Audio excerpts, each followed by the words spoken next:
Bom dia, pessoal! Começando mais uma edição da Super Lives, hoje a terceira de 5.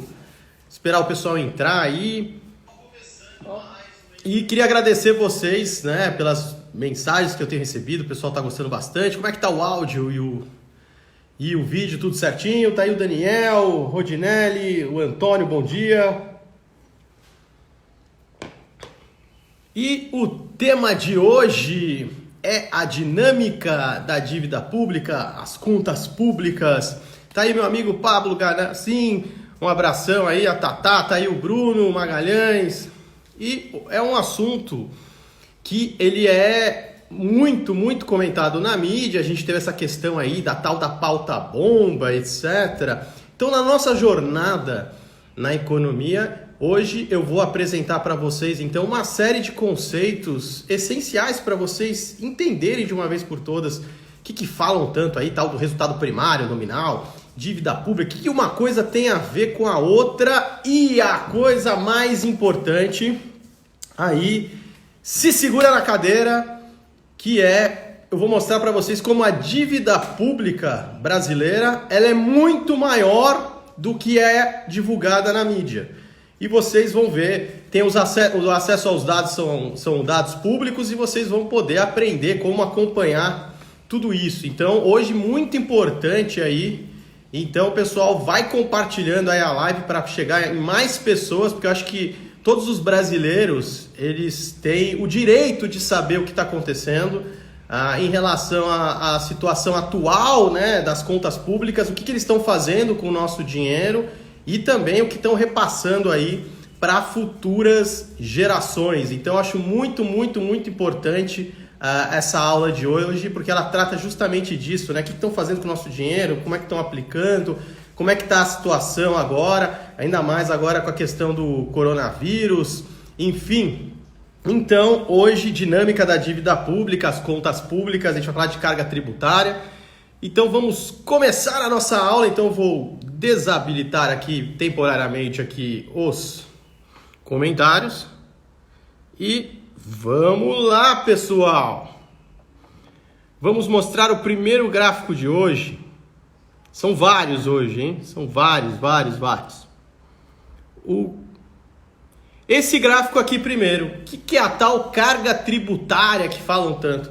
Carga tributária é o que? É todos os impostos que nós brasileiros pagamos em relação ao PIB, né? E a gente viu aí o dado de 2019 que mais de 33%, um terço aí do PIB vai só para impostos, né? A maior parcela deles, que é a barrinha azul, são impostos federais, depois você tem que pagar os impostos estaduais e municipais. Eu vou mostrar para vocês toda a lógica que está por trás disso, porque afinal é o nosso dinheiro, né? Para onde está indo o nosso dinheiro? E ainda assim o país se endividando, que história é essa? O que isso tem a ver com meus investimentos também? Também vou mostrar para vocês, ó o spoiler. Lembra que vocês viram recentemente fundos DI perdendo dinheiro? Isso aconteceu em 2002 também, por outro motivo que eu também vou explicar para vocês, além de falar para vocês por que a dívida pública ela é muito maior do que divulgada. Então, vamos colocar todo mundo na mesma página, vamos entender, então, os conceitos principais. Funciona da seguinte forma. Então, vamos pensar no caso da esfera do governo federal, tá? Então, o governo federal, o que ele faz? Ele tem lá os impostos, a gente vai lá e paga os impostos, as empresas, enfim. E aí, ele tem as despesas que ele tem que pagar. Aí você tem despesas com funcionalismo público, despesas com previdência, com os ministérios, enfim.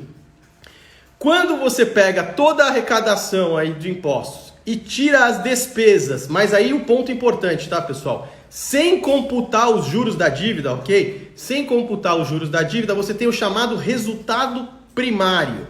Resultado primário é aquele que não entra o pagamento de juros da dívida. Então, vamos dar uma olhadinha o que aconteceu nos últimos anos com esse tal resultado primário. Olha lá, esse gráfico aí, a gente tem aí governo central, é quando é governo federal, Banco Central e o INSS da Previdência, ok? Não entre estados e municípios. Então lá o governo arrecadava toda aquela montanha de dinheiro de impostos, pagava as despesas, até mais ou menos 2014, 2013, ele ainda conseguia que sobrasse dinheiro. Então o resultado primário era positivo, só que não estava computado ainda o pagamento dos juros da dívida, ok? Olha como a situação se agrava. A partir de 2014, lá meados, o Brasil fica no vermelho no resultado primário.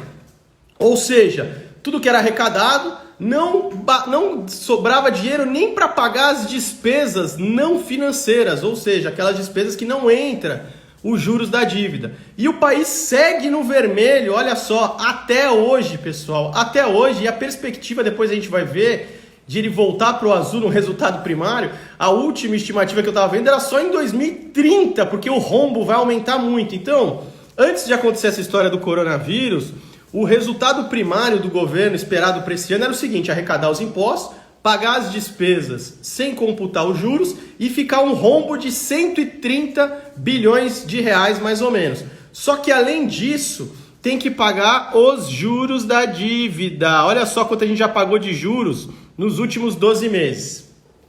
Nos últimos 12 meses, no acumulado dos últimos 12 meses, o Brasil está pagando cerca de 380 bilhões de reais de juros da dívida. Quando eu falo dívida, é a dívida interna e a dívida externa também. Então, como é que funciona essa questão? Olha só. O governo vai, arrecada os impostos, a gente vai lá, sofre e paga. Ele tem as despesas não financeiras, tem um rombo ainda, 120 bilhões. O que ele faz para pagar isso? Ele se endivida. Só que, Richard, você me falou que ainda tem que pagar juros da dívida. Como é que ele faz para pagar os juros da dívida ainda? Se endivida novamente. Então, você se endivida para cobrir o rombo do resultado primário e se endivida para pagar os juros da dívida. É quase que um rotativo que está sendo feito aí nos últimos tempos. Só que calma, vai piorar. Mas aí o que acontece com a dívida então? Quer ver o que acontece com a dívida? Olha só. Tá aí, olha só. Essa é a dívida bruta do governo geral, que é esse do governo federal, Banco Central e INSS, não entre estados e municípios. Olha lá, até mais ou menos 2014, quando estava no azul aquele resultado primário, lembra? Arrecadação menos as despesas sem contar juros da dívida. Estava numa trajetória descendente, estava tranquilo. Olha a explosão que a curva faz. Então sai lá dos 50 e pouco em relação ao PIB e explode para a próxima 80. Então, uma explosão de endividamento, porque isso, o governo tinha que... E os governos posteriores, para cobrir o rombo do resultado primário, se endividar, e para pagar os juros da dívida, se endividar ainda mais. E aí o que acontece com isso? Quem que paga essa conta, né? Nós e as futuras gerações. Quando você tem um processo de endividamento que está fora do controle, o que acontece? Primeiro que todos os investidores, empreendedores começam a desconfiar e falam: será que esse processo de endividamento é sustentável? Ou lá na frente vai ter um aumento de carga tributária, ou seja, vão aumentar impostos para tentar cobrir isso? Ou será que simplesmente o governo vai emitir dinheiro e pagar a dívida? Quem acha que isso não aconteceu? Isso já aconteceu no Brasil, inclusive, lá no começo dos anos 90, e deu a hiperinflação justamente por isso. O termo é monetizar a dívida. Então, realmente, é uma situação... E detalhe, essa dívida que vocês estão vendo aí, a verdadeira é maior do que essa que é oficialmente divulgada, e eu vou explicar daqui a pouquinho para vocês por quê. Então, vamos recapitular então a situação fiscal do Brasil. Hoje o Brasil, tudo que é arrecadado, não dá para pagar nem as despesas não financeiras, temos que nos endividar. Além disso, temos que pagar os juros da dívida. Nos endividamos novamente. E para quem pensou, e a parcela da dívida, Richard, que vai vencendo, o que o governo faz? Ele faz a rolagem. Rolagem é o quê? Ele simplesmente pega a dívida que venceu e te dá uma dívida nova com um prazo maior. Rolagem da dívida. Então vocês vejam a situação. Aí vem aquelas perguntas, né, que a gente pode fazer. Mas o que está acontecendo, Richard? Aonde dá para cortar esse dinheiro, etc. Se a gente analisar, por exemplo, a composição das despesas, olha só para onde está indo o dinheiro aí. Detalhe, hein, pessoal, essa análise eu estou fazendo para o governo federal, mas se você fizer para estados e municípios, você vai encontrar uma situação ainda pior, tá? Ainda pior, estados literalmente quebrados, a gente vai chegar lá, municípios também. Então a situação fiscal do Brasil em todas as esferas é terrível. Aqui é um gráfico que mostra a evolução das despesas e mostra quais são as maiores, de 2010 a 2020. Veja que a maior composição aí das despesas tem sido as despesas com a Previdência, principalmente porque o Brasil, a população está envelhecendo, né? E como a gente tem um regime de repartição simples, ou seja, quem está na ativa financia quem está inativo, quando você tem uma pirâmide se invertendo, sem falar em outros problemas que já foram debatidos em relação à Previdência, aí que você tem super pagamentos de benefício, etc., uma série de outras distorções, mas enfim. Fica quase assim, Então, como é que funciona? O governo recebe lá, o governo federal, os impostos. Receita líquida é que ele tem uma parte desses impostos que ele é obrigado pela Constituição a transferir para estados e municípios. Depois que ele faz essa transferência, ele chega na receita líquida. Então ele pega lá os impostos federais, tem uma parte que ele destina a estados e municípios e ele chega na receita líquida. Olha que absurdo. No Brasil, as despesas são engessadas. Então as chamadas despesas obrigatórias, elas praticamente ocupam 100% da receita líquida. 100%. E é dividido isso. Metade quase indo lá para Previdência e 24% para gasto com funcionalismo público. Então vocês vejam que basicamente é para pagar Previdência e funcionalismo público, e tem outras despesas obrigatórias, como por exemplo seguro-desemprego, enfim. Tem um outro gráfico interessante que mostra isso. Olha só, a curva verde, essa de cima que está meio estabilizada, são as despesas obrigatórias. Veja como ao mesmo nas tentativas de corte de gasto não tem como, só se você alterar a legislação para você conseguir controlar e derrubar essas despesas. Já a curva vermelha é as chamadas despesas não obrigatórias, que são as despesas discricionárias. Essas vinham caindo já desde 2015, 16 mais ou menos. Então, para fazer o ajuste fiscal, só alterando a legislação, ou seja, precisa do Congresso, precisa que toda a sociedade, né, veja para onde está indo o nosso recurso, porque assim, você pode ter muitas boas intenções, promessas e coisas, enfim, mas a realidade bate na porta. Será que temos esse recurso? Se quisermos fazer mais coisas, será que é justo aumentar ainda mais a carga tributária, que já é 1/3 do PIB? E aí, para quem pergunta, e os investimentos? Lembra na aula de ontem que eu mostrei para vocês que o que faz a economia crescer no longo prazo são os investimentos e aumento de produtividade? Como é que é os investimentos do setor público? Aí a gente está englobando todas as esferas, tá? Federal, estadual e municipal. Olha que tristeza. Esse é o gráfico do investimento público em relação ao PIB desde 1947, pessoal. Você vê que o melhor momento foi lá quase no final dos anos 70, 80, que chegou a 10% do PIB, não se sustentou, chegou a bater 2% e está flutuando hoje aí por volta de 2% do PIB. Então imagina, pessoal, de todo o dinheiro que é arrecadado de nós, só cerca de 2% do PIB, governo federal, estadual e municipal destina para investimento público.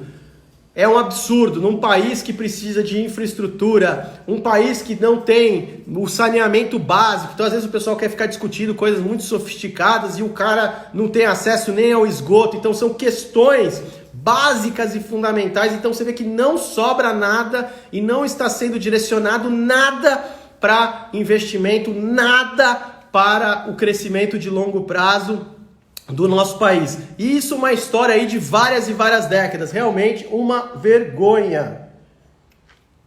Então,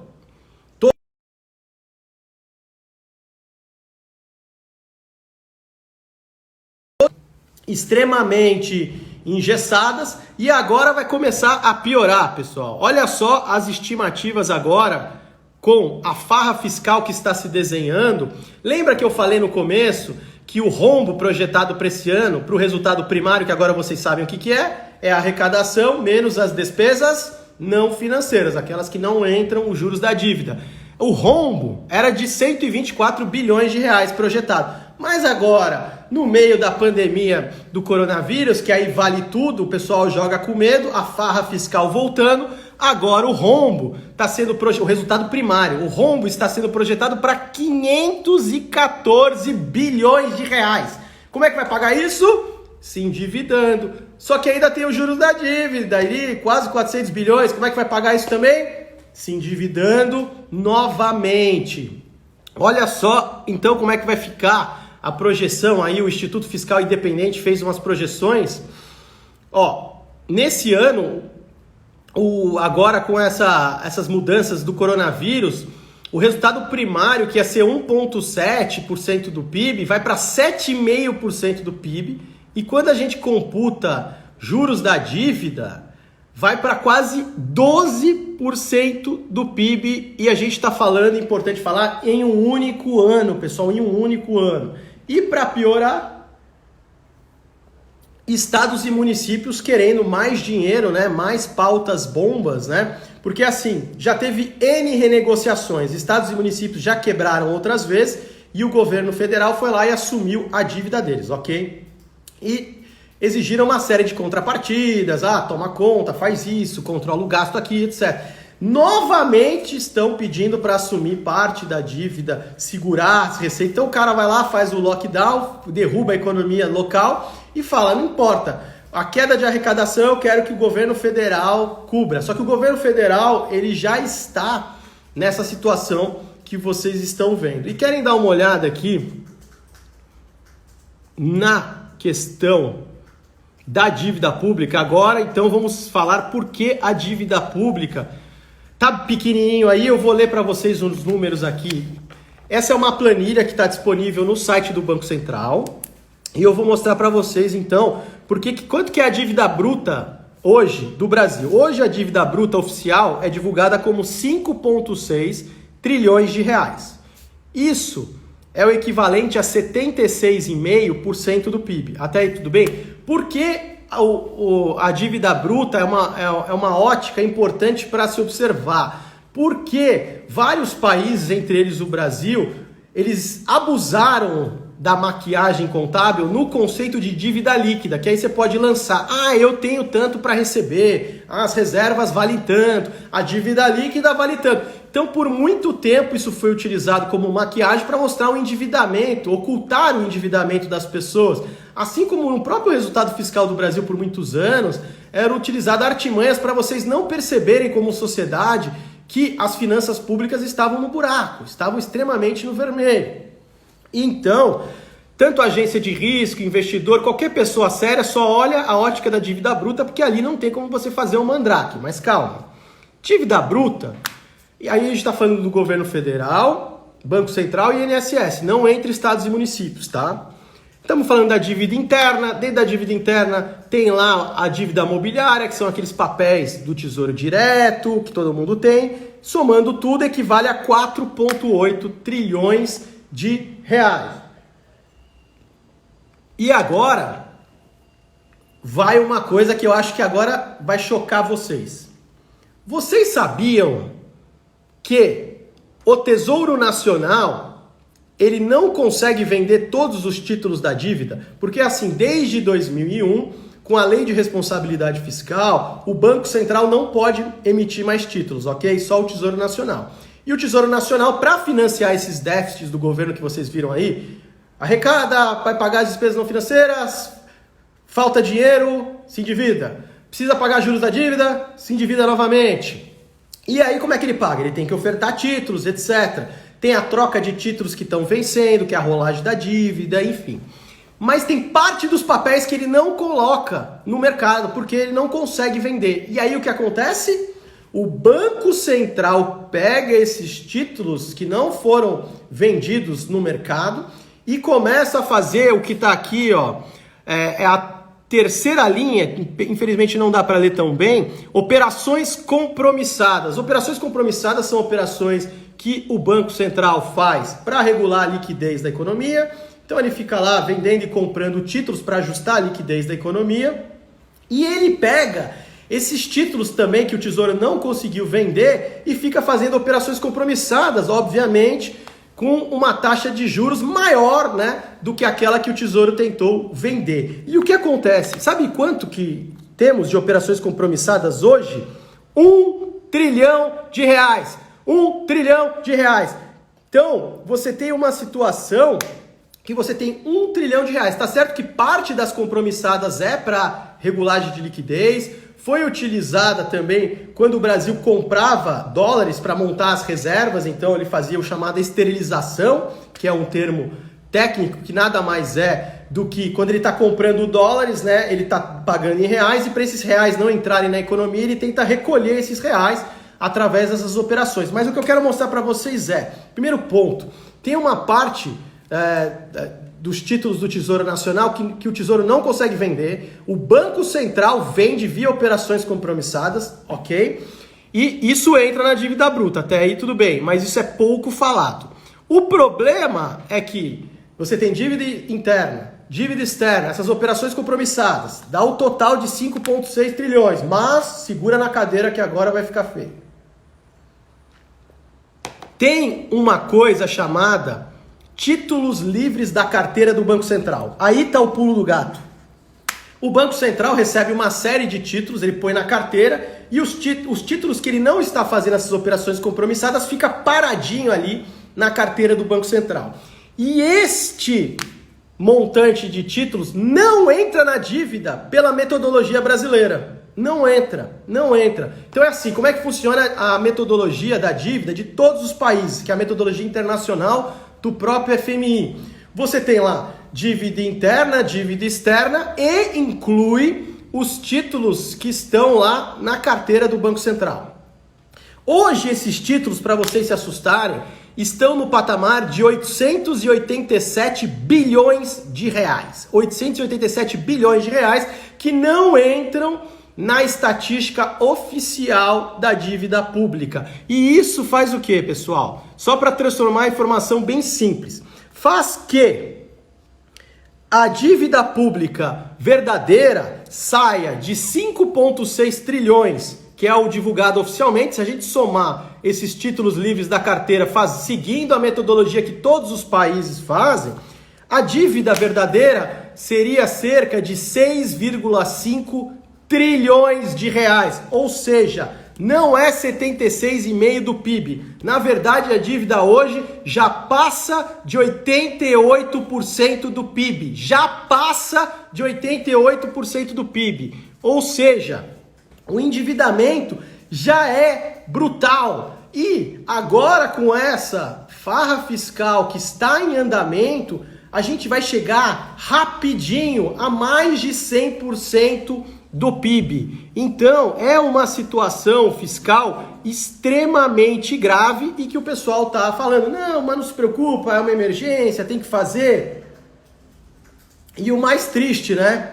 Será que todos esses recursos, todo esse rombo aí, que esse ano, o rombo do resultado primário, que é o que arrecada, menos as despesas não financeiras, que era para ser 120, vai para mais de 500 bilhões de reais, vai chegar nas pessoas? Vai chegar em quem precisa? Ou você está vendo uma série de compras sem licitamento de equipamentos de saúde, pagando preços absurdos, não tem transparência, não tem os números de leitos disponíveis, o que está acontecendo, a projeção das curvas, estamos totalmente no escuro. Você tem um ou outro dado ali solto, né? Foram perguntar ontem para o ministro da Saúde qual que era o número de pessoas curadas no Brasil, o cara falou, eu não vou responder isso. Então, realmente, o ponto central de toda essa aula é mostrar o seguinte para vocês. Em primeiro lugar, não existe dinheiro do governo. O dinheiro é nosso.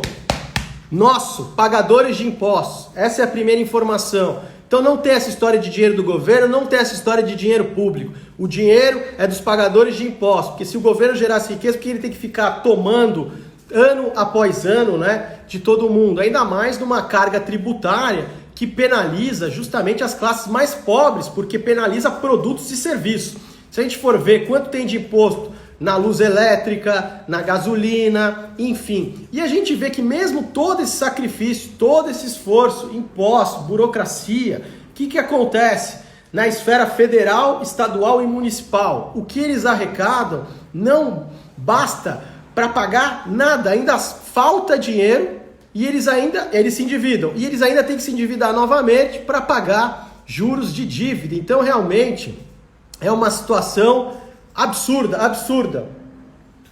E estados e municípios, em muitos estados do país praticamente quebrados, se a gente analisar as finanças de estados, vocês vão ver que tem estado que o que ele arrecada não dá para pagar nem a previdência lá, ele não consegue bancar nem os inativos, falta dinheiro para pagar salário do funcionalismo público. O que dirá investimentos, pessoal? A gente viu aí, olha o gráfico de investimentos públicos, pouco mais de 2% do PIB, em todas as esferas, em todas, federal, estadual e municipal, com tanto dinheiro que é arrecadado, Então, que visão ou projeto de longo prazo que tem esse país? Os recursos estão indo para o crescimento de longo prazo? As diretrizes estão sendo para favorecer pelo menos o empreendedorismo, para a gente conseguir, né, uma melhora do ambiente de negócio? E mais, a pergunta que não quer calar e que vocês deveriam fazer: por que o Brasil não segue a metodologia internacional da dívida pública? Por que o Brasil não segue a metodologia da dívida pública já há muito tempo? Não é esse governo, é todos os governos passados. Ninguém mudou isso. Então, a gente tem uma situação que a dívida pública, na verdade, já se aproxima de 90% do PIB. Oficialmente é divulgada, seguindo a metodologia que só o Brasil tem, de 76,5% do PIB. Não explicam para vocês a questão das compromissadas. E olha só que interessante. Quando você... A estatística que o Tesouro Nacional divulga da dívida mobiliária é bonitinha, melhoramos o perfil, é de tal. Quando você coloca esse esqueleto do armário, que são as compromissadas, o perfil da dívida piora muito, porque as operações compromissadas são operações que se renovam todo dia. Então é um overnight, né? Literalmente aí que você tem papéis de curtíssimo prazo com taxas de juros mais altas. Ou seja, quem está pagando isso? Quem paga esta conta? Então, para colocar em perspectiva como isso já tem acontecido barbaridades há algum tempo, olha só essa história. Vou contar essa história de 2002, e essa história, a partir da crise da marcação a mercado de 2002, surgiu, por exemplo, a certificação Ambima CPA 20, né, para qualificar os gerentes que na época ficaram assustados e não sabiam explicar o que estava acontecendo. Por que o fundo DI na época perdeu 5% e foi por causa do Tesouro Selic? Dá para acreditar? A LFT era chamada Letra Financeira do Tesouro, hoje é chamado de Tesouro Selic. E aí como é que funciona, pessoal? Durante o período eleitoral de 2002, tinha uma procura muito grande por proteção cambial. E na época você tinha um papel lá de proteção cambial, chamava Nota do Tesouro Nacional Série D, e aí tinha uma demanda muito grande. E o Banco Central na época, que o presidente do Banco Central é o Armínio Fraga Neto, o diretor de política monetária é o Luiz Figueiredo, que eles tiveram uma brilhante ideia de fazer o quê? Vocês querem proteção cambial? Então é o seguinte, maluco, eu te vendo o papel cambial, mas você tem que levar uma LFT. Eu te faço uma venda casada. Aí, se você quiser proteção cambial, você tem que comprar a LFT. Eles achavam que com isso ia facilitar a rolagem da dívida, enfim. O que aconteceu na prática? O cara comprava esse pacote aí, que vinha o título cambial e o Tesouro Selic, fazia o quê? Botava na carteira o título cambial bonitinho e queimava no mercado a LFT, vendia a mercado a LFT. E para quem não sabe, o Tesouro Selic, ele não é totalmente pós-fixado. Ele é pós-fixado e ele é vendido com pequeno deságio. Então ele tem um componentezinho pequenininho pré-fixado. O que aconteceu? Quando você teve uma venda maciça de Tesouro Selic absurdamente, o deságio começou a aumentar. Quando o deságio explodiu, o preço desses títulos começou a cair. E com o deságio aumentando, dava uma sensação que o Brasil ia dar o calote, que ia ter um default. E isso puxava, adivinha o quê? A taxa de câmbio e justamente o papel que o cara tinha guardado ali na carteira, os investidores. Ou seja, era o movimento mais fácil do mundo. Era entrar no leilão, pegar o título cambial e queimar no mercado LFT. Isso puxava o dólar para cima e fazia você ganhar ainda mais. Foi uma das grandes barberagens da história de bancos centrais. E no Brasil a gente também tem visto, né, nos últimos tempos também, algumas barbeiragens e falta de transparência também nessa gestão atual. E aí o que aconteceu? Os fundos, eles não marcavam a mercado. Então ele tinha lá o Tesouro Selic, estava lá no prejuízo, mas ele falava, não está acontecendo nada. Não tinha a obrigatoriedade de mostrar a verdade para os cotistas. Os caras mais bem informados começaram a sair fora dos fundos, pelo valor da cota, como se nada tivesse acontecido.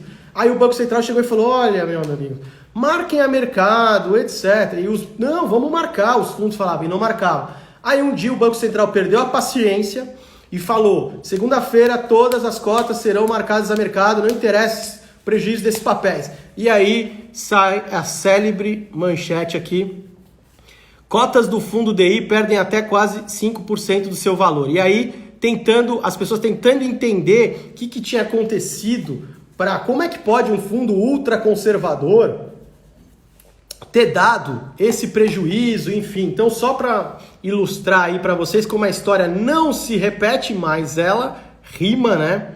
Então, como é importante você ter o conhecimento de base, saber o que está acontecendo para se proteger. Da mesma forma como eu tentei alertar vocês por tantas vezes do crédito privado, cansei de fazer isso, fiz uma série de denúncias, alertas no Instagram, aguentei que vários veículos de comunicação, depois que eu falava, eles faziam matérias falando que não, que era bobagem que estivesse falando isso, que era uma oportunidade, enfim. Vocês viram, deu problema nos fundos de crédito privado, deu problema até em fundo DI, porque os gestores estavam expostos nesse crédito privado. E o quê? Porque eu tenho bola de cristal? Não, conhecimento de base.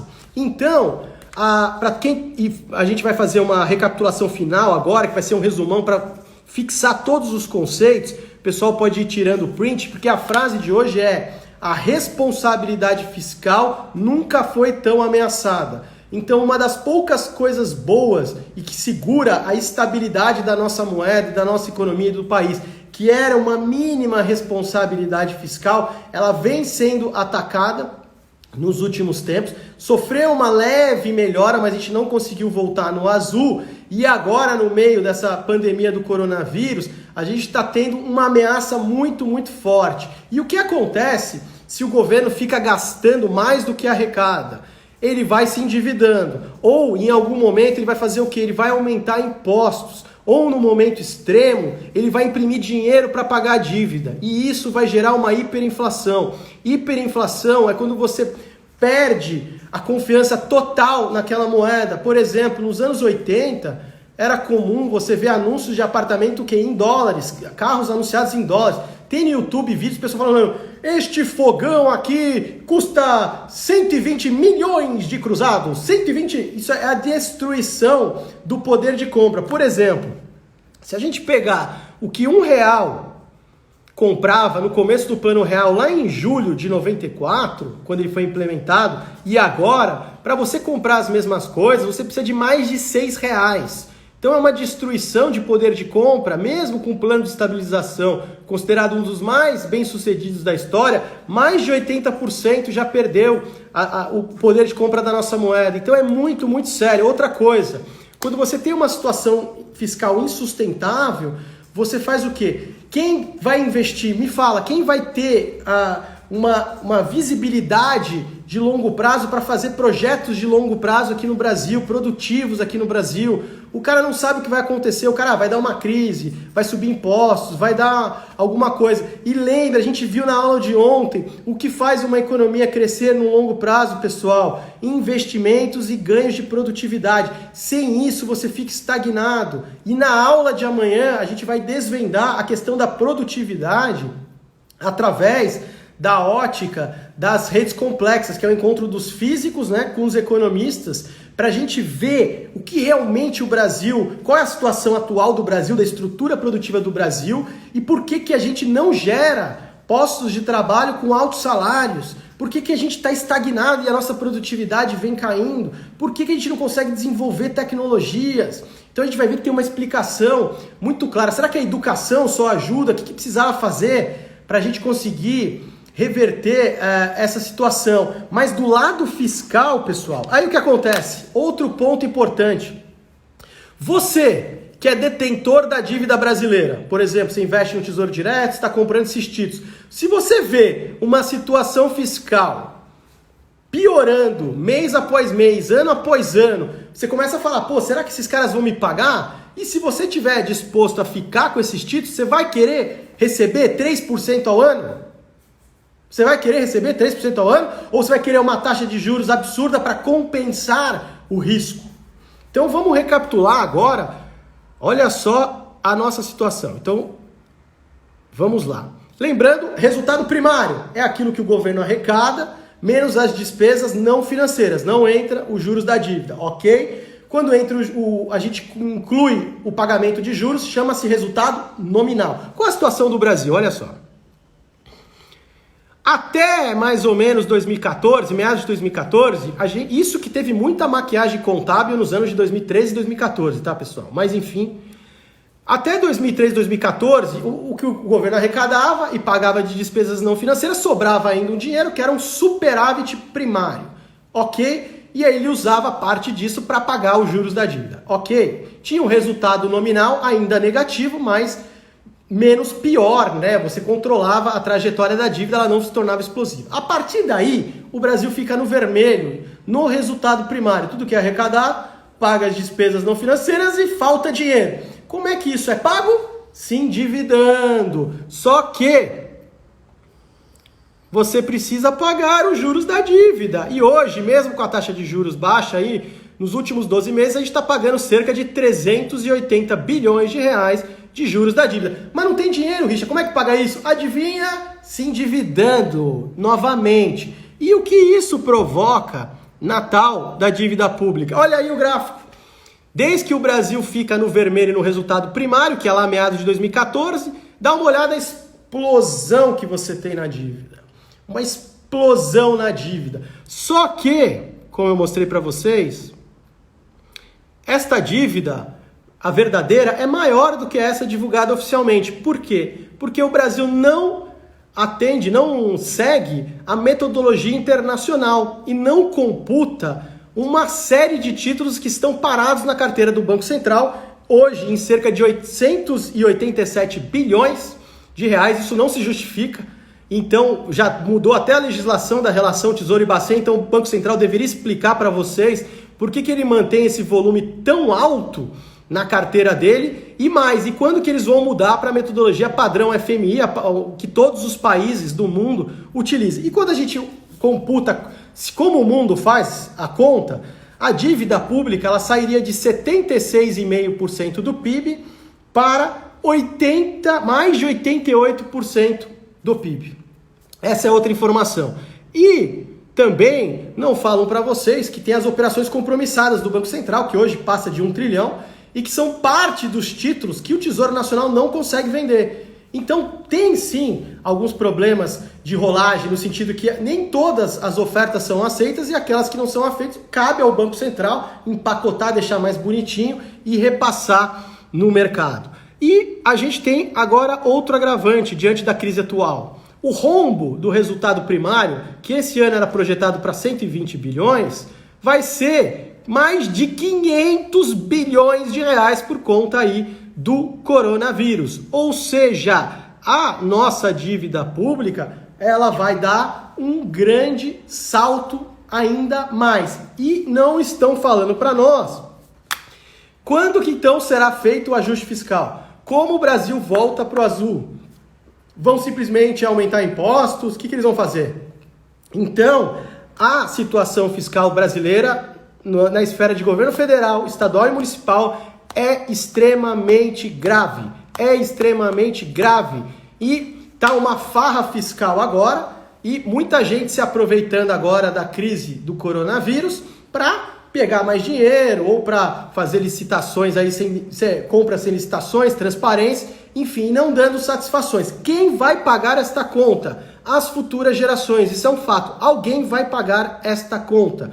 Então, vocês têm que monitorar e acompanhar a situação fiscal em todos os âmbitos, do seu estado, do seu município e também no governo federal, que mesmo com todos os esforços, vocês viram, tem que mudar a legislação, porque é extremamente engessada as nossas despesas, as chamadas despesas obrigatórias. Olha aí, tudo que o governo federal arrecada e depois que ele transfere parte que ele tem que destinar, segundo a Constituição, para estados e municípios, 100% da receita líquida dele já está comprometida em despesas obrigatórias.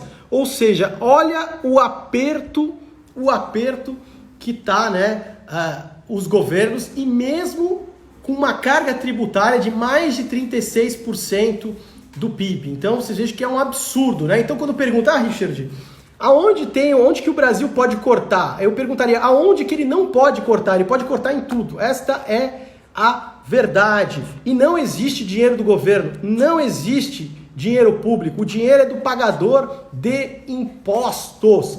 Então, pessoal, essa aula foi para ensinar para vocês os conceitos de resultado primário, nominal, dinâmica da dívida e quais são as consequências disso, né? Você tem a tendência a puxar a taxa de juros para cima com esse endividamento, dificultar os investimentos produtivos serem feitos porque você tem falta de visibilidade. Enfim, esse descontrole das contas públicas tem implicações gravíssimas no nosso dia a dia e no nosso futuro e no futuro das futuras gerações. Então agora eu vou abrir os comentários.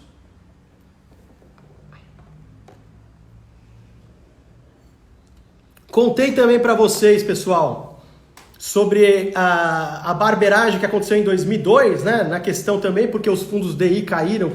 É um motivo diferente, né, do de agora, mas para vocês verem que não tem essa história de conservador, seguro, enfim. Então, para fechar, a gente viu também, infelizmente, que os investimentos públicos... Então, o cara, quando fala que ele quer aumentar imposto ou pegar a nossa grana para aumentar a infraestrutura, saneamento, mentira. Governo federal, estados e municípios investe 2% do PIB, 2% do PIB, que vergonha, um país que não tem nem esgoto e os caras fazem isso. Realmente é um absurdo. Então, quando você tem esse processo de endividamento sem controle, tendência a subir taxa de juros, pode vir inflação, porque você não sabe se os caras em um momento chave vão partir para a monetização. Enfim, gera incerteza, desequilíbrios, e isso atrapalha demais o nosso futuro. Lembrando que o que faz o crescimento de longo prazo? Investimento e produtividade. E por falar em produtividade, amanhã é uma das aulas mais espetaculares que vocês podem assistir. De verdade.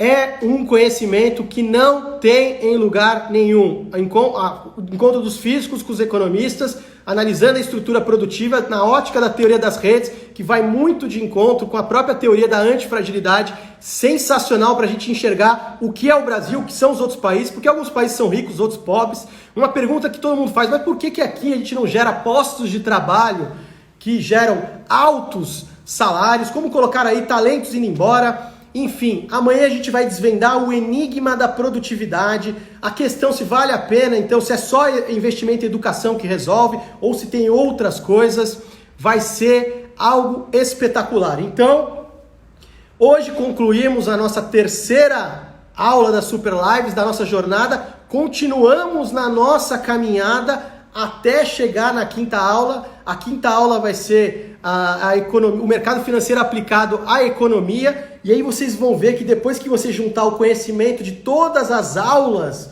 aquilo vai ser mais do que um mind blow. Você vai ter as ferramentas para entender esse momento atual do Brasil, do mundo, um conhecimento para toda a vida. Estou fazendo de coração aqui para vocês um conhecimento que vocês podem ter acesso aqui gratuitamente e do mais alto nível, literalmente. Então é isso aí, pessoal. Mais uma vez, obrigado de coração pela presença de todos.